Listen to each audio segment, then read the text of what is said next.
ये चीज नहीं है कि लैंडस्लाइड्स है, बिल्डिंग्स के कारण लैंडस्लाइड्स में जो बिल्डिंग का नुकसान हुआ है, किस किस प्रकार की आपदाएं हैं वो भी आइडेंटिफाई और चिन्हित करने की जरूरत है और उनको स्टडी करने की जरूरत है।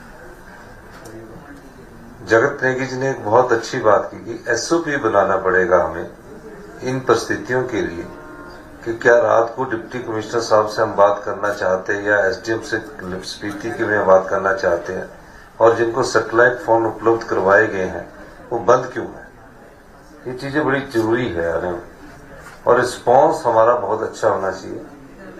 एसडीआरएफ की बात मैं बताना चाहूंगा, वैसे बहुत अच्छा काम एसडीआरएफ ने किया, लेकिन जहां हम अच्छा काम करते हैं तो हमारे साथ कुछ कमियां भी होती है। कोई आदमी संपूर्ण नहीं है, लेकिन कमियां कहाँ है कि जब वो लेंटर गिर रहा था, मैं वहां हमारी इल्मा से मैंने बोला कि लेंटर काटने की हमारे पास मशीन ही नहीं थी एसडीआरएफ के पास। वो जब एनडीआरएफ आई तब कटा। हो सकता था कि हम उस लेंटर को काट कर कोई ऑक्सीजन अंदर तक जाती तो किसी को हम देख सकते थे, नहीं था। और जो ये लैंडस्लाइड्स है, इससे घबराने की जरूरत नहीं है, ये पहाड़ के स्वभाव में है। और पहाड़ में जब भी आप कटिंग करते हो, किसी भी प्रकार से कटिंग करते हो, ये मैं इसलिए जानता हूं कि मैं 50 साल से शिमला में रहा हूं, तो मैं हर समय इन चीजों को ऑब्जर्व भी करता था और देखता भी था। अगर आप कोई रोड बनाते हो तो ये जो शिमला का बाईपास है, ये रोड बन रहा था। ये कोई 87 की बात है, हम कॉलेज में पढ़ते थे। अब ये शिमला का बाईपास बीसीएस के नीचे से रोड कट रहा था। तो जो पहाड़ कटता रोड बन गया, बाईपास बन गया, तो लैंडस्लाइड्स 3 साल तक होता है, 4 साल तक होता है, क्योंकि जो पहाड़ कटता तो उसका लैंडस्लाइड का स्टेटस सेटल होने में टाइम लगता है। तो अगर हम कहीं सड़क बनाते हैं तो हम ये सोचते हैं कि लैंडस्लाइड हो रहा है, तो ऐसा नहीं है, लैंडस्लाइड होगा क्योंकि उसका स्टेटस सेटल होने में समय लगता है। जहां तो हार्ड रॉक होगी वहां तो कभी लैंडस्लाइड नहीं होगी, जहां हार्ड रॉक के साथ मिट्टी वाली रॉक होगी वहां लैंडस्लाइड होगा। और शिमला में सबसे ज्यादा जो नुकसान हुआ है वो अत्यधिक बारिश के कारण हुआ है। अत्यधिक बारिश कैसे हुई कि उसने अप्रैल से जो भूमि है वो गिल्ली होती गई, ढीली होगी। और जो देवदार पेड़ है, इसकी जड़ें कोई ज्यादा गहरी नहीं होती, पीछे को होती, आप कभी भी देखना। तो जब वो मिट्टी में स्ट्रेंथ नहीं रही, स्टेटा लूज हो गया, तो जब एक बार लैंडस्लाइड से स्टार्ट हुआ, जो शिप बॉडी की घटना है, अब शिप बॉडी की घटना का जो लैंडस्लाइड्स है उसका अगर बेस पर जाओ तो कहीं ना कहीं पानी स्टोरेज था। जब वो एडवांस स्टडी से चला तो लैंडस्लाइड्स था, लेकिन इतना तेज बारिश और इतनी तेज वो थी कि 7:45 के करीब जब वो हुआ तो वो लैंडस्लाइड जो है वो मड स्लाइड्स में कन्वर्ट हो गया। और उसने शिप बॉडी में जो पूजा कर रहे थे लोग, उस मड स्लाइड से, क्योंकि मड स्लाइड के साथ पेड़, पानी, बाढ़ सब आया और उसने इतना नुकसान किया कि डेड बॉडी भी 200, 300 मीटर दूर मिली। ऐसी स्थिति में हम कभी कुछ कर नहीं पाते, जितना मर्जी एडवांस हम टेक्नोलॉजी का लाए। ऐसी स्थिति में 2 ही चारे होते कि हम किसी तरह कोई जान बच सकती तो बचाई जाए, कहीं हमें सेफ्टी से कोई आदमी, कोई ऐसा पता लगे कि ये आदमी है, कोई अभी व्यक्ति कहीं दबा हो तो उसको बचाया जाए। और डिजास्टर जब आता है तो भाई तो आएगी। लेकिन एक बात बड़ी मैं स्पष्ट कहना चाहता हूं, मैं खुद 2-2, 2:30 बजे तक अधिकारियों के साथ रहा। डिप्टी कमिश्नर मंडी, डिप्टी कमिश्नर कुल्लू, एसपी मंडी, एसपी कुल्लू, रात के 2-2 बजे हम खड़े थे। पहली आपदा में हमने जब 75,000 और 15,000 टूरिस्टों को निकाला, मैं तो खुद डिजास्टर्स के हाउस में बैठा, तो जगत नेगी जी उससे पहले पूरा मंडी का, अवस्थी जी और जगत नेगी जी मंडी में थे, डिप्टी कमिश्नर साहब को लेकर भी गए। तो हमने देखा कि अब जो टूरिस्ट चल रहे थे, कुछ चीजें सीखने की है। अब किसी की गाड़ी अगर 6-7 घंटे ट्रैफिक में रहेगी तो उसके पास खाने को नहीं होगा। जब हम मनाली से इवैक्यूएशन कर रहे थे तो पुलिस विभाग ने भी, डिप्टी कमिश्नर विभाग ने भी, और जब वो आगे चले गए तो हमने वहां धाम और लंगर लगा दिया बिलासपुर में, ताकि खाने को भी मिले। अगर कहीं भूखे बच्चे, कई तो बेबीज छोटे होते हैं, उनको भी नुकसान ना पहुंचे। उस स्थिति में जो पोस्ट डिजास्टर के बाद जो काम किया हमारी सरकार ने, हमारे अधिकारियों ने, वो प्रशंसनीय है, उल्लेखनीय है। वर्ल्ड बैंक को हमने नहीं कहा, हम तो उनके प्रेसिडेंट को भी नहीं जानते हैं। नीति आयोग के सुमन बेरी जी को हमने नहीं कहा। और कितनी ऑर्गेनाइजेशंस ने रात दिन फोन करते रहे कि हमारा बेटा यहाँ फंसा हुआ। एक भी व्यक्ति इस डिजास्टर्स में प्रशासनिक गलती से मृत्यु के ग्रास में नहीं पहुंचा। सेफली उनको निकाला गया, और सेफली निकालने के बाद उनकी गाड़ियों को भी निकाला गया। यही एक सरकार की गवर्नेंस की करने का तरीका होता है कि सब सेफली निकले। और टूरिस्ट जो निकले, हमें तो पता भी नहीं कि उन्होंने कहां कहां क्या क्या बयान दिए। उन्होंने महसूस किया। मुझे जो खाना खिलाने वाले 3 वेटर थे, मैंने बोला रात को तुम भी जाके वहां केले फ्रूट बांटो। डिप्टी कमिश्नर साहब आशुतोष जी को बोला कि जाके बादाम जो भी है, क्योंकि खाना खाने वाले तो थे ही नहीं। हमने रात को बोला, रात को फिर सौम्या जी से मैंने मंडी में फोन करके पूछा, अरिंदम से पूछा, साक्षी को 3-3 बजे तक, हम 2-2 बजे तक काम करवाते रहे, सब लोगों से करवाते रहे। फिर जब एयरफोर्स ने भी हमें मना कर दिया, एक सॉर्टी के बाद 7 आदमी आए, मैं उसको रिसीव करने के लिए गया। तो एयरफोर्स बहुत बड़ी फोर्स होती है, भारत सरकार को बड़ा गर्व है, हम सब लोगों को बहुत गर्व है। उनका कसूर नहीं है, वहां ना हेलीपोर्ट था। उन्होंने एक सॉर्टी में जब हेलीकॉप्टर से 7 लोगों को लाया, वो चंद्रताल से 7 लोगों को लेकर आए, तो उसके बाद जब उन्होंने मना कर दिया तो हमारे पास ये फैसला लेने का समय था कि अब किया क्या जाए। 2-3 दिन से लोग बोल रहे थे कि रास्ता खुल रहा है नहीं, और वहां से हमें रिपोर्ट्स आ रही थी कि सिचुएशंस अंडर कंट्रोल है, लेकिन थोड़े दिन और भी 1-2 दिन रुक जाते तो नुकसान हो जाता। अगले दिन मेरे पास शाम को कुल्लू में नेगी जी और अवस्थी जी आए, और नेगी जी ने मुझे कहा कि हम निकालते हैं उनको। मैंने कहा कि ठीक है, नेगी जी किन्नौर के है तो ज्यादा अनुभवी है उस मामले में। कई जगह हमारे पास भी अनुभव नहीं होता, उस मौसम में कलमटाइज हो गए हैं। मैंने कहा चलो फिर चलते हैं। नेगी जी के साथ फिर अवस्थी जी को मैंने भेजा कि एक के साथ दूसरा जरूर होना चाहिए। ये हिंदुस्तान का पहला ऐसा होगा जहां मंत्री लोग जेसीबी में बैठकर लोकल ड्राइवर को लेकर इन लोगों के पास रात के 2 बजे पहुंचे। रात के 2 बजे मेरी इनसे टेलीफोन पर बात हुई। इन्होंने कहा हम सवेरे 4-6 बजे चलेंगे। फिर वहां निकालने में वो कुछ और सिस्टम आ गया कि हम निकालने वो करेंगे। फिर इन्होंने बड़े सहजता से और बड़े अच्छे तरीके से उन लोगों को, टूरिस्टों को लाया। उन टूरिस्टों को अगर 1-2 दिन देरी हो जाती तो वो कैंप वाले तो हाथ खड़े कर ही दिए थे, तो कुछ भी घटना घट सकती थी। फिर महाराष्ट्र के, कर्नाटका के सब लोग थे।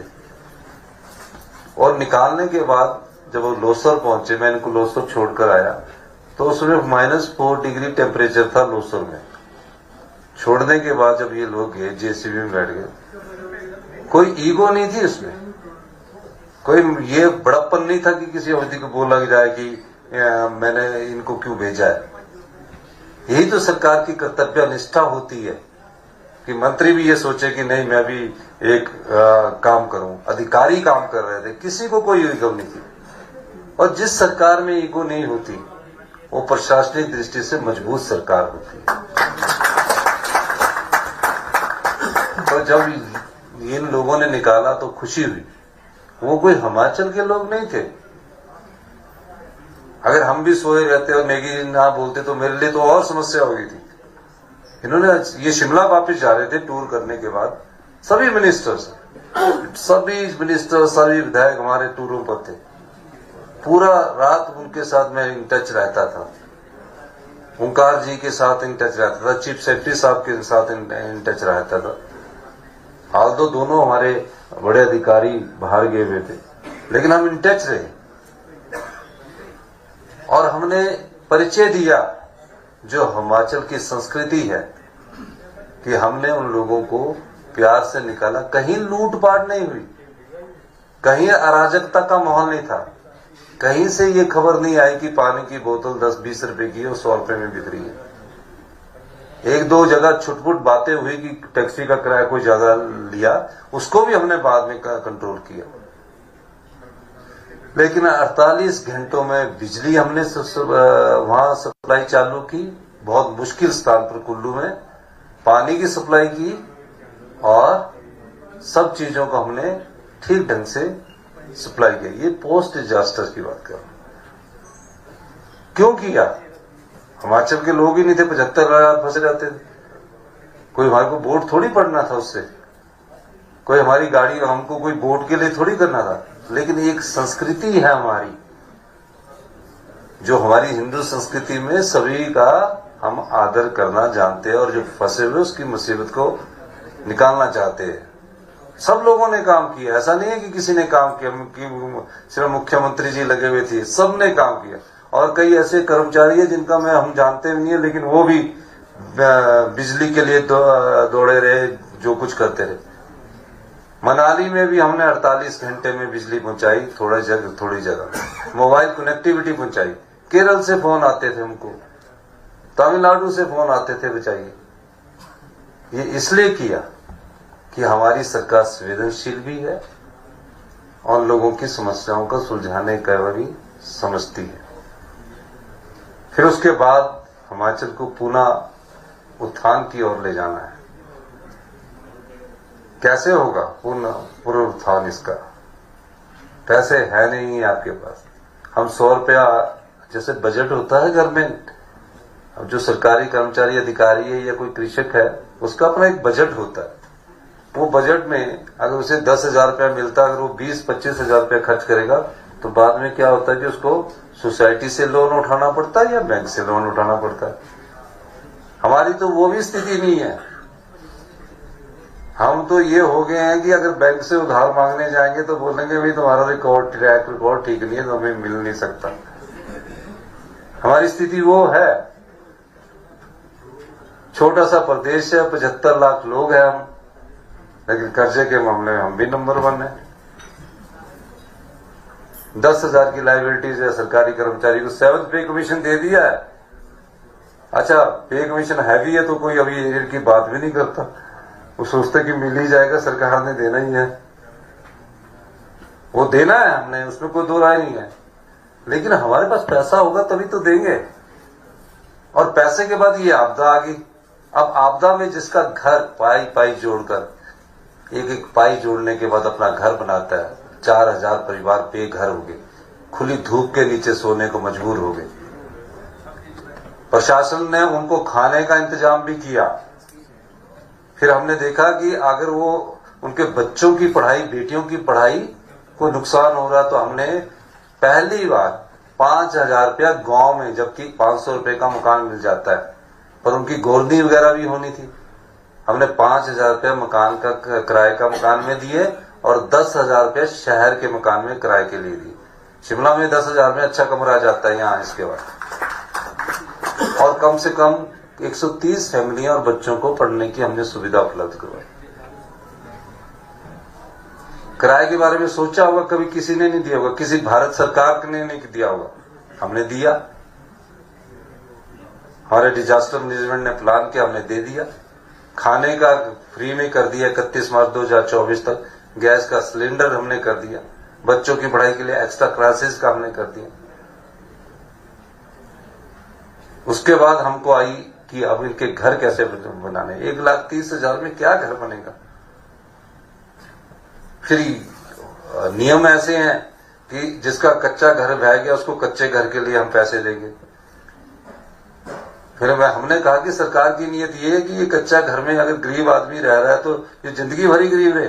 हमने उस कच्चे घर वाले टूटने वाले को भी कहा कि इसको 3 लाख नहीं, इसको भी 7 लाख देंगे ताकि ये पक्का घर बना। यही नहीं, अब कईयों की जमीन ढहने लायक नहीं रही है, फसल उगा सकते हैं। हमने उस नियम में भी परिवर्तन कर दिया कि जिसके पास जमीन भी होगी उसको भी घर बनाने के लिए 2 या 3 बिस्वे कहीं जगह होगी, जमाबंदी उसकी होगी तो उसको भी 2-3 बिस्वे बनाने के लिए हम जगह देंगे। यही नहीं, एक और स्टेप हम आगे किया, हमें इंसानियत को देखना है। कुछ लोग बाहर से आए, यहां कई सालों से काम कर रहे हैं। मैं मंडी में गया तो कई बेचारे लोग थे, कोई कई सालों से काम कर रहे। हमने कहा कि इनको भी बसाने का दायित्व हमारा है और हमने उनको बसाने के लिए भी जमीन का प्रावधान किया। कुछ स्वीपर का काम कर रहे हैं, कोई कुछ काम कर रहे हैं। नदी के किनारे बैठे हुए थे, ब्यास नदी के किनारे उजड़ गए। तो मैंने कहा उन बेचारों की जिंदगी में भी सुधार होना चाहिए। ये हमारी सरकार ने किया है। अब पैसे है नहीं है तो कट आपकी जेब से लगेगा ना, थोड़ा थोड़ा तो कट लगेगा क्योंकि पैसे तो है नहीं, बैंक मुकर गए हैं। हमारी लोन की जो कैपेसिटी थी वो 3,500 करोड़ कम हो गई है। अभी मैंने 1,000 करोड़ रुपया लेना है, उसके बाद हमको पैसा नहीं मिलेगा क्योंकि जो भी लोन लेते हैं उसको भी भारत सरकार के जो फाइनेंस मिनिस्ट्री हो वो अप्रूव करती कि इस साल आप 4,000 करोड़ रुपया ही उठा सकोगे। लेकिन हम ऐसे कैसे चलते रहेंगे कि लोन लेते रहेंगे? इसलिए हमने रेवेन्यू बढ़ाने पर जोर दे रहे हैं। थोड़े सुधार करके हम अच्छा रेवेन्यू बढ़ाने की जोर दे रहे हैं। इसलिए मुझे अपने पर विश्वास है, इसलिए मैं अपने मंत्रिमंडल के सदस्यों को भी बोलता हूं कि जिस व्यवस्था परिवर्तन के लिए हम आए हैं, अगर हम इन नीतियों के द्वारा जो बजट में दर्शाई गई है, अगर हम आगे बढ़ेंगे और सच्ची नियत और अच्छे मन से आगे बढ़ेंगे तो मैं कह सकता हूं कि 4 साल में हिमाचल प्रदेश की अर्थव्यवस्था पटड़ी पर आएगी और 10 साल में, क्योंकि अब हमें टारगेट करके चलना पड़ेगा, 10 साल में हिमाचल प्रदेश हिंदुस्तान का सबसे समृद्धशाली और अमीर राज्य होगा। ये जो बच्चे बैठे हैं इनका भविष्य बहुत उज्जवल होने वाला है। लेकिन जब से हमने सरकार की मैं मीटिंगें ले रहा हूं, शिक्षा का बुरा हाल है, हेल्थ का बुरा हाल है। हम महज स्कूल खोलने में हमने जोर दिया, हमने महज हॉस्पिटल खोलने में, पीएचसी सीएचसी खोलने में जोर दिया,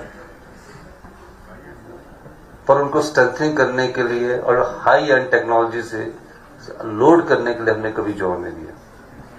हम उसमें कोशिश कर रहे हैं।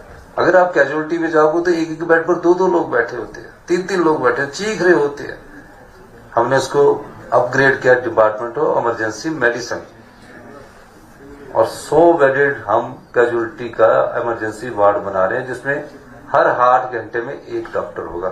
क्योंकि डॉक्टर को भी मैंने जब पूछा तो 2 दिन से लगा हुआ, आधा तो वो देखता ही नहीं क्योंकि निंद्रा है, 48 घंटे ड्यूटी है। और जो कैजुअलिटी में जिस बच्चे की 48 घंटे ड्यूटी होगी उसकी आधी बॉडी तो वैसे भी काम नहीं करेगी, वो टाड़ेगा या गुस्सा आएगा या कुछ होगा। तो इन सब चीजों से हम जा रहे हैं और इस डिजास्टर्स में ये सब चीजें को रिलेटेड है, एजुकेशन भी, हेल्थ भी, कि कैसे हमें डिजास्टर से लड़ना है और भविष्य की जो चुनौतियां उससे कैसे लड़ना है। हम इसमें बहुत जल्दी रिफॉर्म करने जा रहे हैं। 800 करोड़ का हम एक एएफडी के द्वारा लोन लेने जा रहे हैं, नए इंस्ट्रूमेंट लेने जा रहे हैं और इंस्ट्रूमेंट के माध्यम से जो आगे की चुनौती है उसका सामना करेंगे। अभी हमने बहुत सीखा इससे, हम और परिवर्तन करेंगे, बच्चों को भी इसमें एजुकेट करेंगे हम, और बच्चे एजुकेट भी होंगे। तो इस दृष्टि से आज जो आपने जो बातें रखी है, क्योंकि काफी देर से काफी लंबे भाषण हो गए हैं, भूख का भी समय हो गया है, तो आपका मैं एक बार फिर से बहुत बहुत धन्यवाद करना चाहता हूं राजस्व मंत्री जी का, जिन्होंने ये हमारा डिजास्टर मैनेजमेंट का प्रोग्राम पिछले 15 दिन से कर रहे हैं, ओंकार शर्मा जी का, और DS राणा जी का बच्चों को जागरूक कर रहे हैं। यही सरकार के दायित्व होते हैं। अब कोई रिक्टर स्केल पर ज्यादा तेज भूकंप आ जाएगा तो उससे कितना हम बचा सकते हैं, यही कर सकते हैं। तो ये हमारा दायित्व भी है और हम अपने दायित्व का निर्वाह भी कर रहे हैं। आपने हमारी बात को सुना, आपका बहुत बहुत धन्यवाद। जय हिंद, जय भारत।